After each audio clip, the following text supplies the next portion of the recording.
পারুলের শর্ত শুনে চমকে গেল রায়ান। সম্পূর্ণ জানতে ভিডিওটিতে একটি লাইক করে দেখতে থাকো। গল্পে শুরুতেই দেখা যায় অনিরুদ্ধ, পারুল আর রায়ান তিনজনাই আবারও ফিরে এসেছে অফিসে। আর এটা শুনে সবাই খুব খুশি হয়। তখনই চেয়ারম্যান স্যার বলে, ওরা সবাই জয়েন করেছে, তাই ওয়েলকাম একটা তো করতেই হয়, তাই না?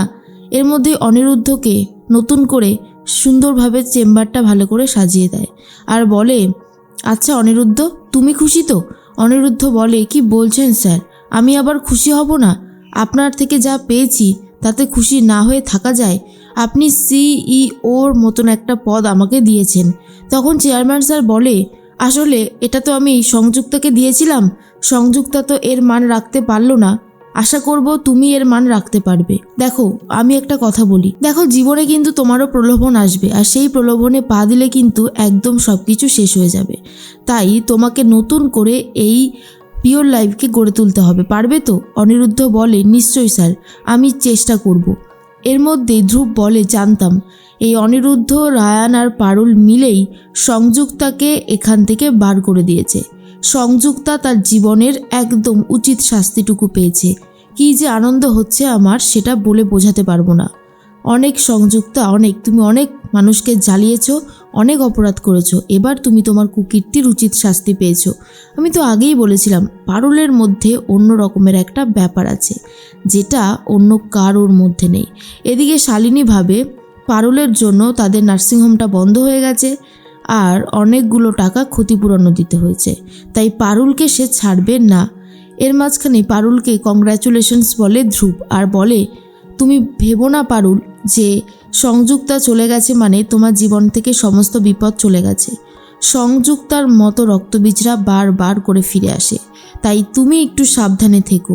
বুঝতেই তো পারছো, সংযুক্তা জেলে বসেও কলকাঠি নাড়ার মতন সাহস রাখে।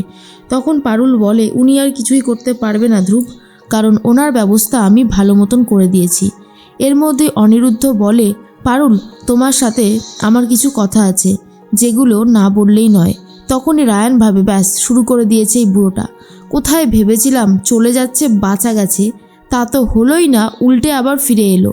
এটা যে কতটা পরিমাণের একটা বিরক্তির কাজ সেটা আমি খুব ভালো মতন জানি। এর মধ্যেই পারুল বলে, হ্যাঁ স্যার বলুন না। অনিরুদ্ধ বলে, এটা পার্সোনাল, তুমি আমার কেবিনে এসো। ঠিক সেই মুহূর্তেই দেখা যায় রায়ানও যেতে চাইছিল, কিন্তু অনিরুদ্ধ বলে, সিইও যাকে কেবিনে ডাকবে সেই শুধুমাত্র যাবে, অন্য কেউ নয়, তুমি এখান থেকে যাও। এই বলে রায়ানের মুখের সামনেই দরজাটা বন্ধ করে দেয়। তখনই রায়ান ভাবে, আমাকে এইভাবে অপমান করলো, জাস্ট আমি ভাবতে পর্যন্ত পারছি না। এই বুড়োটার সাহস দিন দিন বেড়েই চলেছে। এরপর পারুলকে বলে, আমি জানি অফিসে পার্সোনাল কথা বলা একদমই উচিত নয়, কিন্তু রায়ান আর পারুল, তোমরা তো তোমাকে তো আমি সব থেকে বেশি ভরসা করি, দেখলেই তো রায়ানকে কেমনভাবে জব্দ করলাম। তো তোমার পিসিমণি না আমার সাথে একদম কথা বলা ছেড়ে দিয়েছে, মেসেজ করলে সিন করলে রেখে দেয়, রিপ্লাই করে না। কি করব বলো তো পারুল, আমি যে ওনাকে বড্ড ভালোবেসে ফেলেছি, ওনার সমস্ত ব্যবহার দেখে না আমার খুব কষ্ট হচ্ছে। পারুল বলে, আসলে স্যার আপনি পিসিমণির ক্ষত জায়গাটায় আঘাত দিয়ে ফেলেছেন, শোকাতে একটু সময় লাগবেই, আপনি একদম চিন্তা করবেন না, আপনার সাধের সংসার গড়ে দেওয়ার দায়িত্ব আপনার এই বোনের, শুধুমাত্র পিসিমণির ঘাটা শুকিয়ে যাক, বাকিটা আমি ঠিক দেখে নেব। এর মধ্যেই পারুল বেরিয়ে আসে। তখনই রায়ান বলে, এই তোর সাথে ওই বুড়ো লোকটা কি কথা বলছিল বলতো? কিলো চুপ করে আছিস কেন, বল। তখনই পারুল বলে, আমাদের পার্সোনাল কথার মাঝখানে তুই কেন আসছিস বলতো? তুই তোর নিজের সীমাবদ্ধের মধ্যে থাক, বুঝেছিস? এর মাঝখানে দেখা যায় অনিরুদ্ধ এসে সবাইকে বলে, দেখো সংযুক্তা যতদিন এই অফিসে ছিল, এই অফিসটাকে একটা অন্য রকমের জগৎ তৈরি করে দিয়েছিল, কিন্তু আমি তার একেবারেই ব্যতিক্রম।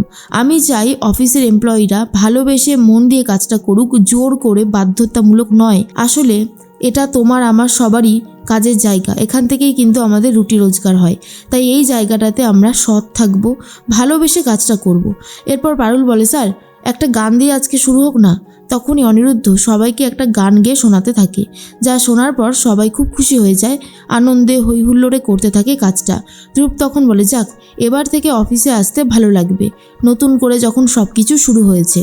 এর মধ্যেই ঠাম্মি ফোন করেছে পারুলকে আর বলে, পারুল দিদি তোর অফিসের সব কিছু ঠিক আছে তো?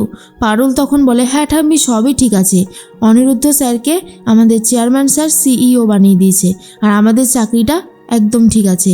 আর এটা শোনার পর ঠাম্মি তো অনেকই খুশি হয়ে যায় আর বলে, শোন না ওই ছেলেটাকে একবার নিয়ে আসিস না বাড়িতে, অনিরুদ্ধকে। তখন পারুল বলে, দাঁড়াও দাঁড়াও, স্যার তো এখানেই আছে, তুমি বরং নেমন্তন্নটা করো। এরপর ঠাম্মি অনিরুদ্ধ স্যারকে নিজে নেমন্তন্ন করে। অনিরুদ্ধ স্যার বলে, আপনি আমাকে নেমন্তন্ন করেছেন আর আজ আমি যাব না মাসিমা, সেটা কি হতে পারে?